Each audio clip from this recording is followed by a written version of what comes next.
오늘 본문은 8장부터 살펴본 사건들의 결론부에 해당합니다. 마태는 5장부터 7장까지 예수님의 설교를 기록했고 8장부터는 그 말씀이 예수님의 사역을 통해 어떻게 나타나는지를 기록했습니다. 그 기록들에서 마태의 초점은 예수님이 지니신 신적 권위에 있었죠. 예수님의 신적인 권위가 죄인들에게 구원이 되는 것을 우리는 계속해서 살펴봤습니다. 오늘 우리가 읽은 이 본문은 앞선 기사들과 비교하면 그 내용이 많이 함축되어 있습니다. 그 이유는 아마도 구체적인 정황 진술을 생략하고 주제에 집중하게 하려는 의도로 보입니다. 그래서 우리는 이 압축된 구절들을 통해 앞선 기사들을 상기시킬 수 있죠. 그러면서 그 많던 이야기들을 하나의 주제로 모으게 되고 또 강조되고 있음을 이 본문에서 발견할 수 있습니다. 27절을 제가 다시 읽겠습니다. 예수께서 거기서 떠나실새 두 맹인이 따라오며 소리질러 이르되 다윗의 자손이여 우리를 불쌍히 여기소서 하더니, 두 맹인이 예수님을 따라오면서 소리를 지르고 있습니다. 앞도 보이지 않는 사람들이 어떻게 예수님을 따라갔을지 궁금하긴 하죠. 28절에 보시면 이들은 예수님을 따라서 집에까지 들어갑니다. 여기서 소리 지르다 라는 단어는 격렬하게 외치는 것을 의미합니다. 그만큼 그들은 간절하게 예수님께 긍휼을 구했던 것입니다. 우리는 여기서 불쌍히 여기소서라는 요청에 주목해야 합니다. 헬라어로 이 단어는 앞서 13절에서 예수님이 말씀하셨던 긍휼과 같은 단어이기 때문이죠. 거기서 예수님은 바리새인들에게 하나님이 원하시는 긍휼에 대해 가르치셨습니다. 그리고 여기서 주님은 맹인들로부터 하나님의 긍휼을 요청받고 계신 것이죠. 물론 예수님은 그들에게 긍휼을 베푸십니다. 하지만 두 가지 조건이 있는데요. 첫 번째는 집 안에서 그 일을 행하시는 것이었습니다. 예수님은 공적이고 공개된 장소가 아니라 사적인 공간인 집으로 들어가십니다. 저는 이 집이 예수님의 집이었다고 생각하는데요. 예수님은 자신의 사적인 공간에 맹인들을 들이시는 것이죠. 그리고 그곳에서 그들의 눈을 열어주십니다. 이 장면은 마태복음 6장에서 말씀하신 은밀한 곳에 관한 가르침을 떠올리게 합니다. 예수님은 외식하는 자들처럼 자신의 권위를 사람들 앞에 드러내는 것을 좋아하는 분이 아니신 것이죠. 또한 예수님께서 이렇게 하신 이유는 아마도 이 두 맹인이 예수님을 향해서 다윗의 자손이라고 불렀기 때문일 것입니다. 마태복음에서 어떤 사람들이 예수님을 가리켜서 다윗의 자손이라고 부르는 구절은 여기서 처음 등장합니다. 당시 유대인들에게 다윗의 자손이란 이 수식은 매우 의미심장한 표현이었습니다. 그들이 기다렸던 메시아를 부르는 호칭 중 하나였기 때문이죠. 구약성경은 메시아의 특징으로 장애와 질병을 치료하고 귀신을 물리치는 권능을 이야기합니다. 그리고 예수님께서 그러한 일들을 행하셨기 때문에 사람들은 그 예수님을 보고 이분이 메시아일지 모르겠다라고 생각하기 시작했던 것입니다. 그런데 그들이 기대한 메시아는 정치적인 메시아였습니다. 로마 제국의 압제로부터 유대민족을 구원하고 다시 이스라엘 나라의 영광을 회복할 위대한 왕 메시아를 기대했던 것입니다. 유대인들은 그 메시아가 가져올 영광이 과거 솔로몬 때의 영광보다 더 클 것이라고 생각했습니다. 그러나 예수님은 그런 기대를 단호히 거부하십니다. 그래서 맹인들이 소리 지르는 것을 듣고 예수님을 주목했을 많은 사람들의 시선을 피해서 집으로 들어가셨던 것입니다. 그럼에도 두 맹인들을 향한 긍휼은 거두지 않으셨죠. 긍휼을 베푼 두 번째 조건은 믿음이었습니다. 28절 말씀입니다. 예수께서 집에 들어가심에 맹인들이 그에게 나아오거늘 예수께서 이르시되 내가 능히 이 일을 할 줄을 믿느냐? 대답하되 주여 그러하오이다 하니. 예수님은 맹인들에게 내가 다윗의 자손임을 믿느냐라고 묻지 않으셨습니다. 대신에 예수님께 신적인 권능이 있다고 믿는지를 물으시고 계시죠. 이 질문은 우리의 믿음의 대상에 관해 정교하게 교정해 줍니다. 예수님이 다윗의 자손임을 믿는 것은 물론 중요합니다. 하지만 당시 유대인들이 이해하는 이 다윗의 자손은 왜곡되어 있었죠. 유대인들은 자신이 하나님을 안다고 자부했습니다. 그러나 그들 중 대다수는 예수님을 보고도 그가 하나님이심을 깨닫지 못했습니다. 그들은 예수님의 능력이 하나님의 권능이라 생각하지 않았고 심지어 34절과 같이 귀신의 왕으로부터 온 것이라고 생각하기도 했죠. 따라서 중요한 것은 예수님의 능력이 하나님으로부터 온 신적인 권능임을 믿는 것이었습니다. 그 믿음은 예수가 하나님이심을 믿는 것이기 때문입니다. 이것은 열매로 그 나무를 아는 것과 같습니다. 예수님께서 행동으로 맺으신 열매를 통해서 예수님이 하나님이심을 깨닫게 되는 것이죠. 반면에 그가 다윗의 자손임을 고백하는 것만으로는 부족합니다. 7장 21절에서 경고하신 것처럼 주여 주여 하는 자였으나 천국에 들어가지 못하는 자들이 많기 때문입니다. 믿음에 관한 예수님의 질문에 맹인들은 분명하게 답합니다. 주여 그러하오이다 라고 번역된 이 대답을 직역하면 네 주님 이라는 매우 짧고 명료한 말입니다. 확신의 표현이죠.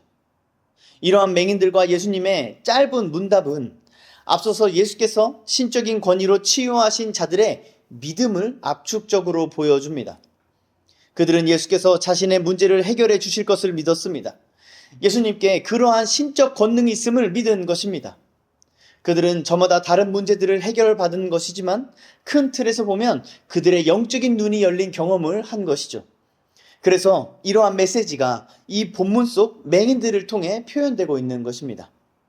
이처럼 마태복음은 예수님께서 신적 권위를 가지신 분이심을 믿어야 한다고 우리에게 가르쳐주고 있습니다.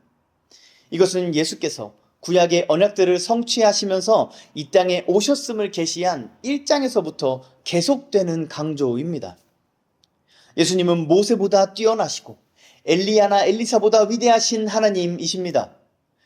예수님의 가르침은 종교 지도자들과 같지 않고 예수님의 능력은 그 어떤 마술사나 무당들과 비교할 수 없습니다. 예수님은 하나님이시기 때문입니다.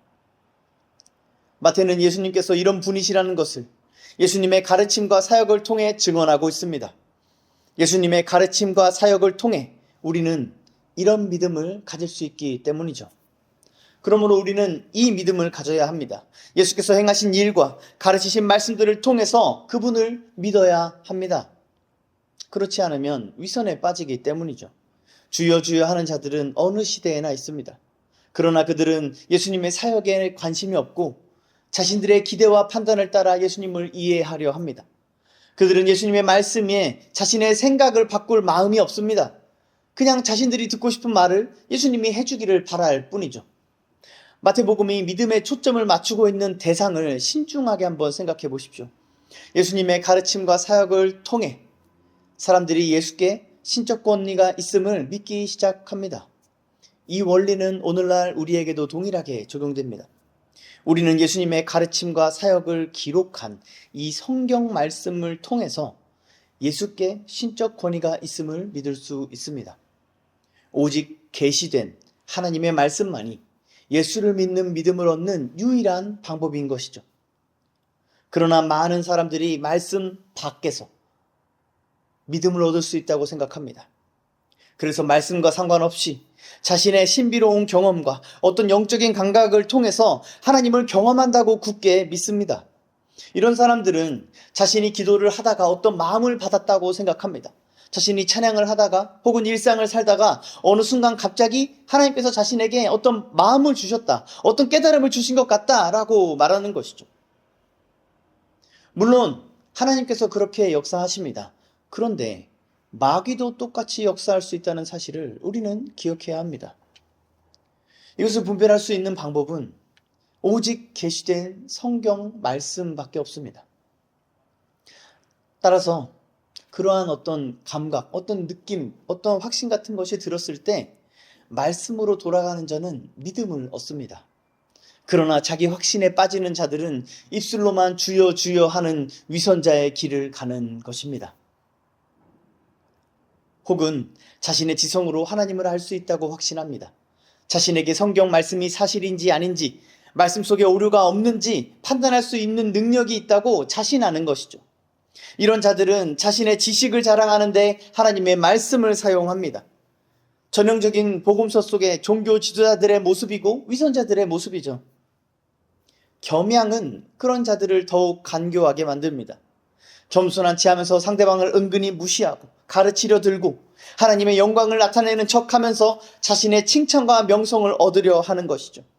마치 마귀가 하나님의 말씀을 이용해서 하나님의 사람을 미혹했던 것처럼 위선자들의 말 역시 매우 그럴듯하게 들리는 경우가 자주 있음을 우리는 기억해야 합니다. 우리가 이런 자들에게 속지 않으려면 계시된 성경 말씀에 우리의 믿음을 고정시켜야 합니다. 그렇게 하면 우리는 저 위선자들의 말이 예수님의 가르침과 사역과 다르다는 것을 분별할 수 있게 될 것입니다. 그러므로 사랑하는 성도 여러분, 주야로 말씀을 묵상하십시오. 복 있는 사람은 여호와의 말씀을 즐거워하는 사람입니다. 그래서 낮이나 밤이나 그 말씀을 쉬지 않고 묵상하고 생각하고 깊이 되뇌이는 사람입니다. 사랑하는 사람의 말이나 행동에 설레어하고 그것을 하루 종일 떠올리는 것처럼 말이죠. 교단 밖의 이단들 뿐만 아니라 교회 안에 거짓 가르침이 넘쳐나는 시대를 우리는 살고 있습니다. 이 말세를 살아가는 성도들에게 필요한 것은 진리의 말씀밖에 없습니다. 성령을 의지해서 그 말씀을 묵상하고 말씀을 깨닫고 말씀을 살아내는 것 말고는 구원의 길이 없는 것이죠. 예수께서는 우리에게 이 믿음이 있는지를 확인하십니다. 예수님께 신적 권위가 있음을 믿는 믿음, 예수님이 하나님이심을 믿는 믿음, 예수님이 메시아 곧 그리스도이심을 믿는 믿음이 우리 안에 있는지를 확인하십니다. 그리고 주님은 그 믿음에 헤세드를 베푸십니다. 하나님의 말씀을 통해서 예수가 그리스도이심을 믿는 믿음만이 헤세드를 받는 믿음이요 구원 얻는 믿음인 것입니다. 오늘날 수많은 사람들이 예수님을 다윗의 자손으로 고백하고 메시아로 고백하고 주님이라고 고백합니다. 그러나 그들 중 다수가 하나님의 말씀을 경홀히 여기고 있다는 사실을 아십니까? 그들의 신앙생활 속에 얼마나 하나님의 말씀이 멀어져 있고 그들의 신앙 간증이 얼마나 하나님의 말씀과 상관없는지를 우리는 분별해야 합니다. 사랑하는 성도 여러분, 말씀을 귀히 여기고 말씀을 가까이 하십시오.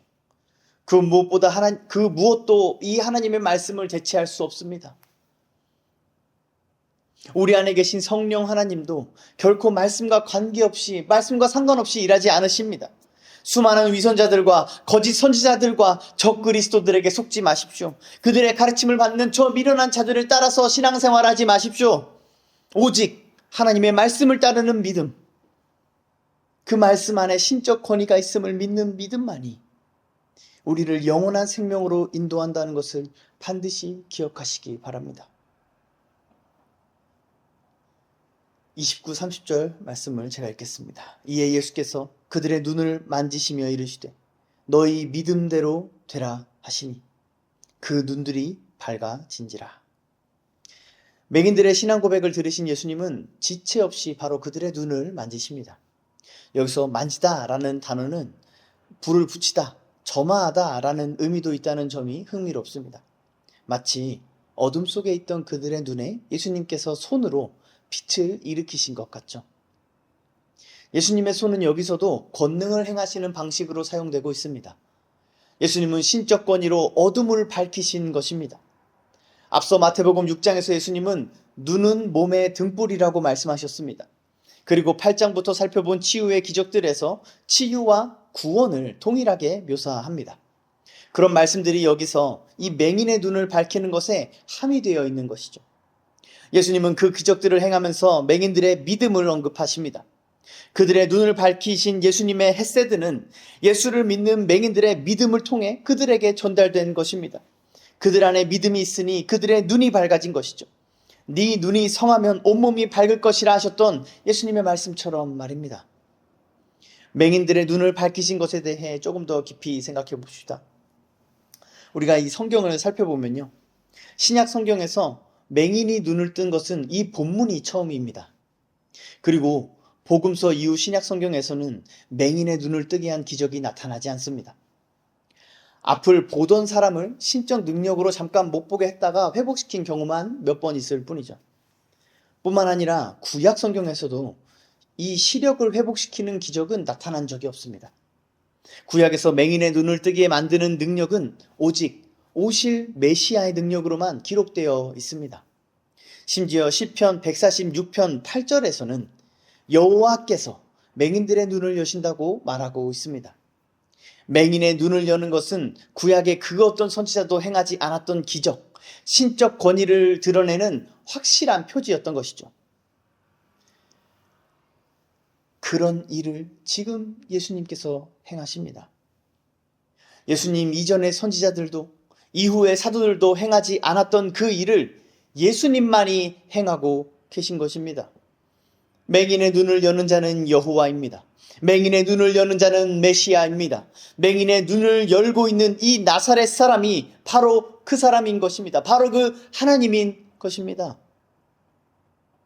저는 이런 맥락에서 되라라고 번역된 이 헬라어도 중요한 의미가 있다고 생각합니다.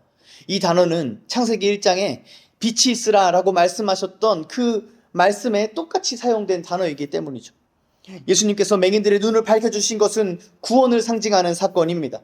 흑암에 앉은 백성들의 눈을 열어서 큰 빛을 보게 하시고 사망의 땅과 그늘에 앉은 자들의 눈에 빛을 비치는 것이 구원이 아니면 무엇이겠습니까? 주 예수 그리스도는 혼돈과 공허와 깊음 위에 있는 흑암에 빛을 창조하셨던 능력으로 죄인들에게 새 생명을 창조하신 것입니다. 우리는 믿음으로 하나님의 헤세드 구원을 받을 수 있습니다. 우리는 믿음으로 새 생명을 받을 수 있습니다. 우리는 믿음으로 그리스도 안에서 중생합니다. 그러면 우리의 눈이 밝아집니다. 어둠과 흑암뿐이던 우리의 눈에 빛이 들어오기 때문입니다. 그 빛은 주 예수 그리스도를 아는 빛이요 그리스도를 통해 하나님의 영광을 아는 빛입니다. 사도 바울은 고린도후서 4장에서 이렇게 말합니다. 어두운데 빛이 빛이라 말씀하셨던 그 하나님께서 예수 그리스도의 얼굴에 있는 하나님의 영광을 아는 빛을 우리 마음에 비추셨느니라. 우리가 믿음으로 보게 된 빛은 창조의 빛입니다. 그 빛은 우리의 눈을 열어 그리스도의 얼굴을 보게 합니다. 그리스도께서 가르치신 것들을 깨닫게 하시고 행하신 일들을 보게 합니다. 그리고 그것들을 통해서 하나님의 영광을 알게 합니다. 그 영광은 아름답습니다. 그 영광은 경이롭고 감탄을 자아냅니다. 그래서 그 영광을 본 자들은 그 시선을 돌리지 못합니다. 계속해서 그 영광을 응시하기만을 갈망하게 됩니다. 그러면서 그 사람 역시 그 영광을 닮아 빛이 나는 것이죠. 그 영광을 바라보는 눈에서 빛이 나고 그 온몸이 밝아지는 것입니다.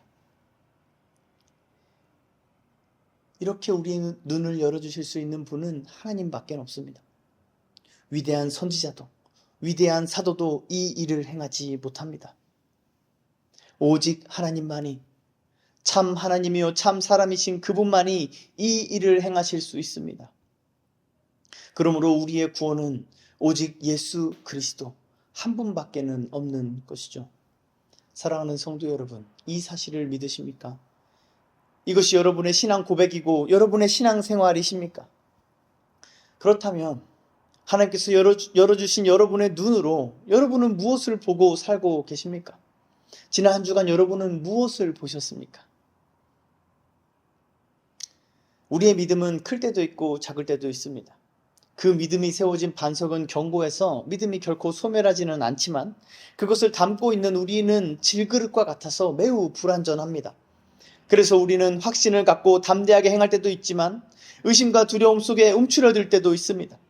믿음이 클 때는 우리의 눈도 온전해서 하늘에 속한 것, 영원한 것을 바라봅니다. 하지만 믿음이 작을 때는 뿌연 안개가 낀 것처럼 아무것도 분간하지 못합니다. 제자도는 좁고 협착한 길이죠.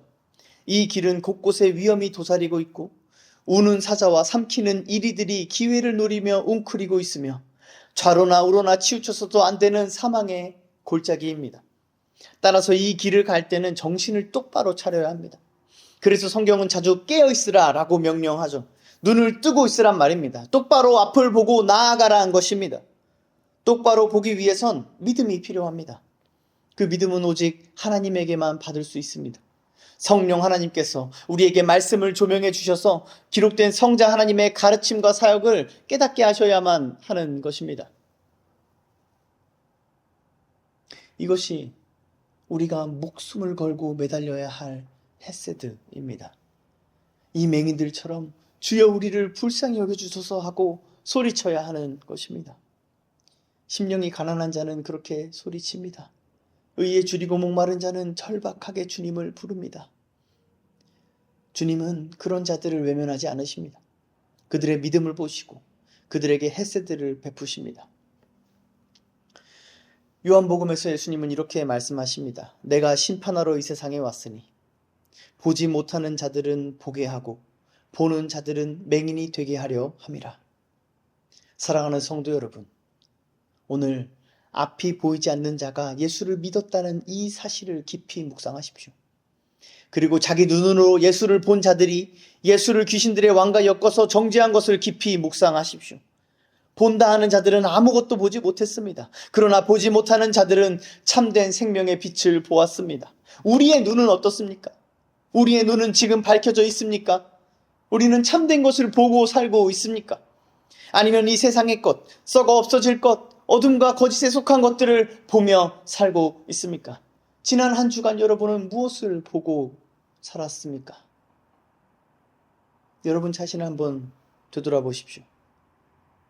우리는 본다고 하나 맹인인 자들이 되느니 맹인이지만 믿음으로 예수 그리스도를 보는 자들이 되기를 간절히 축원합니다. 마지막으로 32절 이하를 읽겠습니다. 그들이 나갈 때에 귀신 들려 말 못하는 사람을 예수께 데려오니 귀신이 쫓겨나고 말 못하는 사람이 말하거늘 무리가 놀랍게 여겨 이르되 이스라엘 가운데서 이런 일을 본 적이 없다 하되 바리새인들은 이르되 그가 귀신의 왕을 의지하여 귀신을 쫓아낸다 하더라.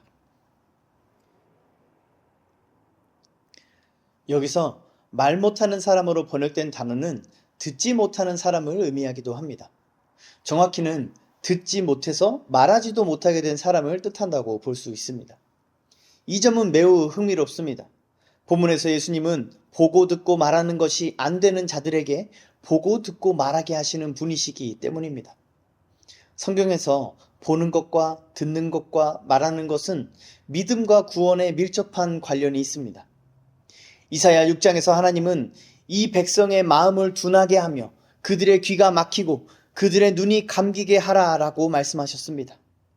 그리고 마태복음 13장에서 예수님은 그 말씀을 그대로 인용하시죠. 예수님을 통해 우리에게 계시된 천국은 보고 듣고 말하는 것에 관련되어 있습니다. 보아야 할 것을 보지 못하는 자는 천국에 들어갈 수 없습니다. 들어야 할 것을 듣지 못하고 말해야 할 것을 말하지 못하는 자 역시 그리스도의 제자가 아닌 것입니다. 따라서 예수님은 택하신 자들을 보게 하시고 듣게 하시고 말하게 하십니다. 그 헤세드를 받은 자들은 하나님의 영광을 보고 주님의 말씀을 듣고 그리스도의 복음을 말하게 되는 것이죠. 이런 일은 이전에 없었던 일입니다. 무리가 놀라서 이스라엘 가운데서 이런 일을 본 적이 없다라고 말할 만한 일인 것이죠. 예수와 같은 이가 이전에 없었기 때문입니다. 예수께서 약속의 말씀을 따라 이 세상에 오시자 이 세상은 이전에 없던 새 시대를 맞이하게 된 것입니다. 이제 그 새 시대의 역사가 예수 그리스도를 통해 이 땅에 이루어지고 있는 것이죠. 그것은 메시아의 시대요, 메시아의 역사입니다. 죽은 자가 살아나고 악한 영에 사로잡혔던 자들이 노임을 받고 눈먼 자가 보게 되고 귀머거리가 듣고 말 못하는 자가 말하게 되는 것입니다. 계속해서 정황 묘사를 생략하던 마태는 여기에 이르러서는 아예 귀신을 내쫓는 장면을 생략합니다. 여기서 마태가 강조하고 싶은 것은 따로 있기 때문이죠. 본문은 예수님의 권위에 대한 상반된 두 반응에 주목합니다. 무리들은 놀라면서 새 시대를 예감합니다. 그러나 바리새인들은 예수께서 귀신들의 왕을 의지한다고 정죄합니다. 이 두 반응 역시 앞선 내용들의 결론에 해당합니다. 중립은 없다는 것이죠. 예수 그리스도 앞에 중립으로 설 수 있는 사람은 아무도 없습니다. 신자이거나 불신자이거나 둘 중 하나입니다. 제자이거나 위선자이거나 둘 중 하나입니다. 빛이거나 어둠이거나 둘 중 하나입니다. 하늘에 속하거나 땅에 속하거나 둘 중 하나입니다. 중립은 없는 것이죠. 그러므로 우리는 무엇을 보는지 무엇을 듣는지, 그리고 무엇을 말하는지를 주의해야 합니다. 우리의 마음, 우리의 믿음은 우리가 보고 듣고 말하는 것에 달려있다 해도 과언이 아닙니다. 마태는 예수 그리스도께서 하나님이시요 심판주이심을 거듭 강조했습니다. 그분 앞에 서면 누구든지 의인 혹은 죄인으로 판결을 받을 것입니다. 중립은 없습니다. 보류도 없습니다. 그분은 이미 모든 것을 알고 또 완전히 의로우셔서 심사숙고할 필요가 없기 때문입니다.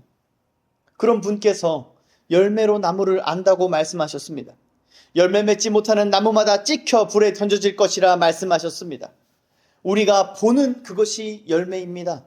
우리가 듣는 그것이 열매입니다. 우리가 말하는 그것이 열매입니다. 그러므로 우리는 이것들을 신중하게 살피고 주의해야만 하는 것이죠. 그러나 얼마나 많은 사람들이 자신이 보고 듣고 말하는 것에 미련하게 행하는지 모릅니다. 예수를 믿는다는 자들까지도 자신이 보고 듣고 말하는 것을 함부로 행합니다. 정욕과 탐심을 따라 시선을 무절제하게 돌리고 이기적이고 완악한 자기 마음에 잘 맞는 소리에만 귀를 기울이고 자기 안에 있는 더러운 생각과 감정을 주저없이 말로 쏟아냅니다. 이는 어리석고 미련한 짓입니다. 우리가 보고 듣고 말하는 것으로 우리를 심판하신다는 주님의 말씀을 알고 그 말씀이 그대로 이루어진다고 믿는다면 결코 그렇게 행할 수 없는 것입니다. 이 사실들을 다 알면서도 무시하는 완악한 자가 아니라면 말이죠. 따라서 그들은 스스로 믿는다고 속이고 있는 위선자들인 것입니다. 사랑하는 성도 여러분, 여러분이 보고 듣고 말하는 것으로 여러분의 믿음을 나타내십시오. 여러분이 예수를 주와 구주로 믿고 있다면, 여러분이 그리스도를 따르는 그의 제자라면 여러분이 보고 듣고 말하는 것으로 그것을 나타내는 삶을 사셔야 합니다. 이것이 신앙생활입니다. 믿음이 여러분의 눈과 귀와 입을 주장하게 하는 것입니다. 그래서 다시 이것은 하나님의 말씀으로 우리를 연결하고 예수 그리스도의 가르침과 사역으로 연결됩니다. 오늘 이 말씀이 우리에게 가르쳐주는 것은 이처럼 단순합니다. 그러나 그 의미는 아주 심오하죠. 믿음이 무엇일까요? 나는 제대로 믿고 있는 게 맞을까요? 내가 가진 믿음은 자기 확신일까요? 아니면 하나님이 주신 선물일까요? 우리는 믿음을 어떻게 확인할 수 있을까요? 예수 그리스도에 관한 약속과 그분의 말씀과 사역을 기록하고 있는 성경 말씀 말고는 우리가 답을 찾을 수 있는 곳이 없습니다. 그 말씀을 우리에게 주신 성부 하나님과 말씀이신 성자 하나님, 그리고 말씀을 깨닫게 하시는 성령 하나님이 아니고서는 우리에겐 아무 소망이 없는 것입니다. 삼위 하나님께서 우리에게 이 일을 할 줄을 믿는 것, 그래서 이 세상을 살면서 보는 것과 듣는 것과 말하는 것에서 빛이 나고 짠맛이 나는 것, 그로 인해 박해를 받더라도 기뻐하고 고난을 당하더라도 즐거워하는 것, 이것이 그리스도께 헤세드의 은혜를 입은 자들에게 마땅한 것 아니겠습니까? 사랑하는 성도 여러분, 우리 예수를 바라봅시다. 믿음의 주여 우리를 온전하게 하시는 이인 예수를 바라봅시다. 또한 주 여호와 하나님의 말씀을 들읍시다. 믿음은 들음에서 납니다. 듣는 것이 순양의 기름보다 낫습니다. 그리고 우리는 그 진리를 말합시다. 진리를 선포하는 일은 모든 신자들의 소명입니다. 여호와의 말씀은 정직하고 정직한 자의 입은 사람을 구원합니다. 우리는 본래 어둠 속에 있던 자들이었습니다. 사망과 그늘 속에 있던 자들이었습니다. 그런 우리는 권능의 손으로 붙드셔서 우리를 그 사망에서 일으키신 주 예수 그리스도의 헤세드를 생각하십시오. 그분의 얼굴에 있는 하나님의 영광을 아는 빛을 바라보십시오. 주님은 오늘도 우리의 문제들의 손을 대시며 믿음대로 되라고 말씀하십니다. 안심하라고 말씀하십니다. 이 예수께서 우리와 함께 하시는데 무엇이 문제입니까? 무엇이 두려우십니까? 나병이 있습니까? 하인이 죽어갑니까? 열병이 있습니까? 광풍이 몰아칩니까? 수천의 귀신이 들렸습니까? 중풍병에 걸렸습니까? 아니면 12년의 불치병이 있습니까? 그것도 아니면 이미 죽음에 삼켜졌습니까?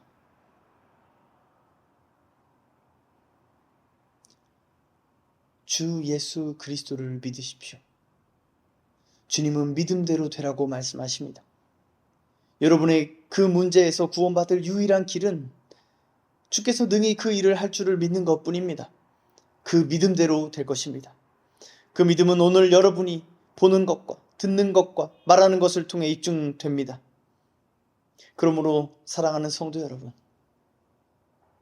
오직 주의 말씀을 의지하여서 주여 내 눈을 열어주소서, 주여 내 귀를 열어주소서, 주여 내 입을 열어주소서, 다윗의 자손 그리스도 예수여 나를 불쌍히 여겨주소서라고 간절하게 소리치는 그 가난한 심령이 저와 여러분에게 있기를 간절히 축원합니다.